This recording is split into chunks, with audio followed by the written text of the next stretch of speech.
mas-uuliyiinta xisbiga mucaaradka ee wadani ee gobolka Togdheer ayaa xariga ka jaray xaruntii saddexaad ee xisbigaasi ku yeelan doona deegaanka Yirowe ee gobolka Togdheer waxaana ka soo qayb galay munaasabada xariga jarka xaruntaasi taageerayaal badan oo kamid ah taageerayaasha xisbiga wadani ee deegaanka Yirowe mas-uuliyiinta xisbiga wadani ee gobolka Togdheer iyo xogayaha qorsheynta ee xisbigaasi wadani waxaana ka hadlay munaasabada inta badan mas-uuliyiintii ka soo qayb galay munaasabadaasi xariga jarka kuwaas oo ballan qaaday wax ka qabashada baahida adeegyada bulshada ee ay tabayaan bulshada deegaanka Yirowe marka hore Ilaahay baa mahad mar labaadkana waxaan u mahadnaqayaa taageerayaashan faraha badan ee haweenku ay hogaaminayaan ee halkan maanta ku sugan bacadkana u taagan in ay taageeradoodii muujiyaan ay u hayeen xisbiga wadani annagoo mas'uuliyiintii gobolka maanta halkan inaanu furno xafiiskii labaad ee garabka haweenka maadaama ay haweenku yihiin laf dhabarta bulshada reer Soomaaliland annaguna haddii aan wadani waxaanu leenahay dhalinyarada iyo haweenku waa baalasha xisbiga ku duulan waxaan halkan ka qiraynaa in ay xukuumaddii aynu doorannay ay hagratay degmadan weyn oo la garanayo taariikhdeeda iyo ficilkeedu intuu leeyahay annagu xisbiga wadani haddaan nahay waxaanu ballan qaadaynaa waxyaabaha aasaasiga ee waxbarashada leh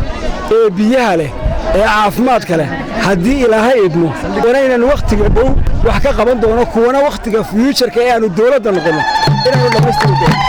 socdaalkayagana waxa uu ku aadan yahay maanta annagoo xariga ka jarayna xafiiska garabka haweenka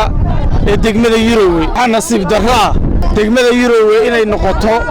haddii ay tahay saldhigii qabyaa dugsigii sare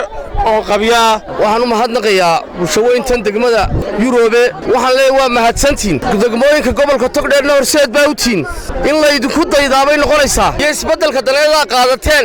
aqliga fayoobi uu garanayaa wixii reer Yirowe ka maqan maanta qof waliba uu og yahay annagu xisbiga wadani haddaan nahay reer Yirowe waxaan ballan qaadaynaa inaanu idila shaqeyno halka wadani ka dhaqaaqo kulmiye uu soo istaagaya maanta haddaan ka tagno in berri inay imanayaan reer kulmiye laakiin waxaan idinku codsanayaa oo kaliya mowqifkiinu meel kaliya ahaato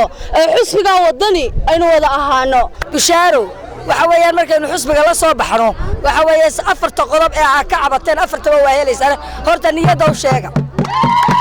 oo isteeshika waa qabiyo dugsiga sare waa qabiyo 3 sanadood waxaan idin ballan qaadaynaa haddaan nahay xisbiga wadani rubad runa ayaan idin ballan qaadaynaa waxaan maanta ballan qaadaynaa wax shakhsiyaad loo ballan qaadayo waa arrimihii bulshada oo ay xisbiga ka go'an tahay inuu sida uu ballan qaado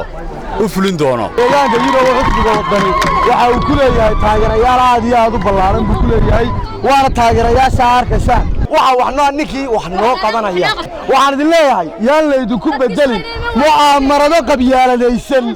وحرونتي saddexaad ee xisbiga mucaaradka wadani uu ka furto deegaanka Yirowe ee gobolka Togdheer xisbiga mucaaradka wadani ayaa u soo duubaya sidii uu heli lahaa taageero badan inta ka horeysa ololaha doorashada madaxtooyada Soomaaliland Ali Daar Maxamed Boos